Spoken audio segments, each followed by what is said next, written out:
As the passengers stumbled out of the broken plane, the reality of their situation hit them like a ton of bricks. They were stranded in the middle of a vast, unknown wilderness. The sky above was a dark, ominous gray, matching the mood of the travelers. The forest around them was eerily quiet, the only sound the crunch of leaves underfoot. It was as if the forest held its breath, waiting for something to happen. The passengers huddled together, shivering in the cold air. They had no idea what lay ahead.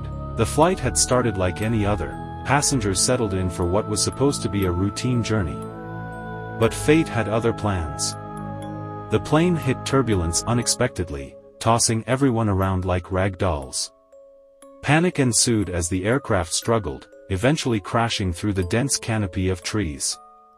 Miraculously, some survived the impact, but they were now faced with a new terror, the unknown wilderness.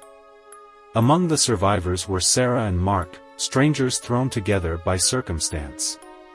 Sarah was a young journalist, always curious and resourceful. Mark, a seasoned traveler, kept his composure despite the chaos. They emerged from the wreckage, blinking in disbelief at their surroundings. "We need to find help," Mark said, his voice steady but edged with worry. Sarah nodded, glancing around at the other survivors who were beginning to gather their wits. "There might be natives around here. We should be cautious." They gathered what supplies they could salvage, a few bottles of water, some snacks, and a first aid kit.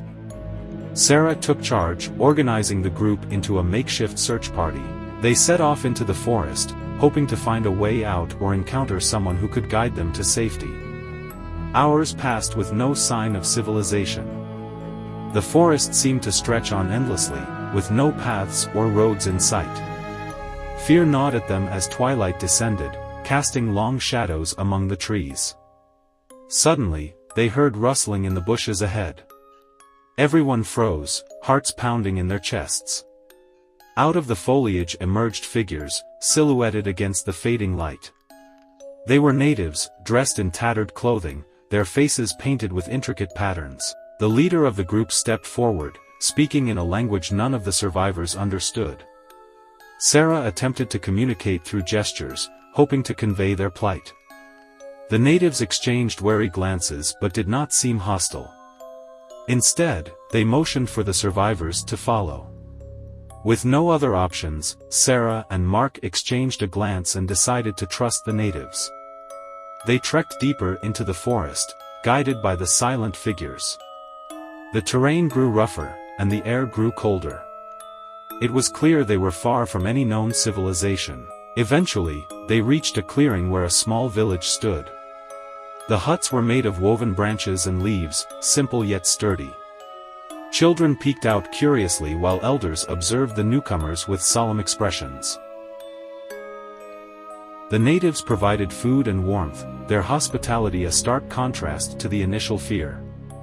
Through gestures and broken words, Sarah managed to understand that they were a secluded tribe, rarely visited by outsiders.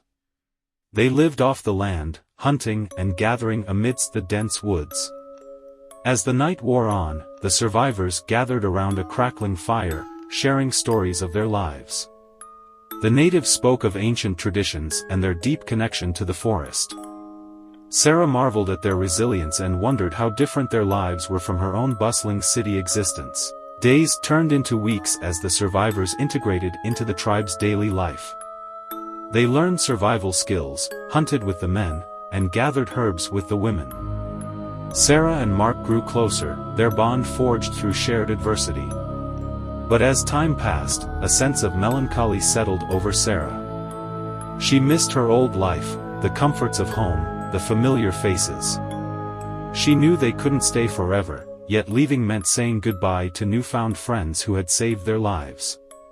One morning, Sarah approached the village elder, expressing gratitude for their hospitality. With a heavy heart, she asked for guidance on how to return to civilization. The elder nodded solemnly, understanding the unspoken words. He led Sarah and Mark to the edge of the forest, where a faint trail led outwards. Before they parted ways, the elder placed a necklace of woven vines around Sarah's neck, a token of safe passage. As they walked away from the village, Sarah glanced back one last time, tears glistening in her eyes. The forest seemed to whisper its farewell, a bittersweet symphony of rustling leaves and distant bird calls. Months later, Sarah sat at her desk, typing furiously on her laptop. She was writing an article about her experience, about survival, resilience, and the kindness of strangers. Mark had returned to his travels, forever changed by their ordeal. The memories of those days in the wilderness haunted Sarah's dreams, a reminder of how fragile life could be. She hoped that their story would inspire others to appreciate every moment, to cherish the bonds that transcended language and culture.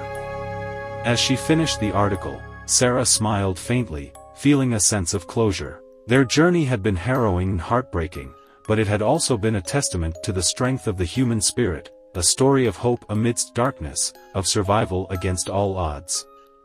And somewhere out there, amidst the whispering trees and endless skies, the village stood as a silent guardian, a testament to the fleeting nature of time and the enduring power of compassion.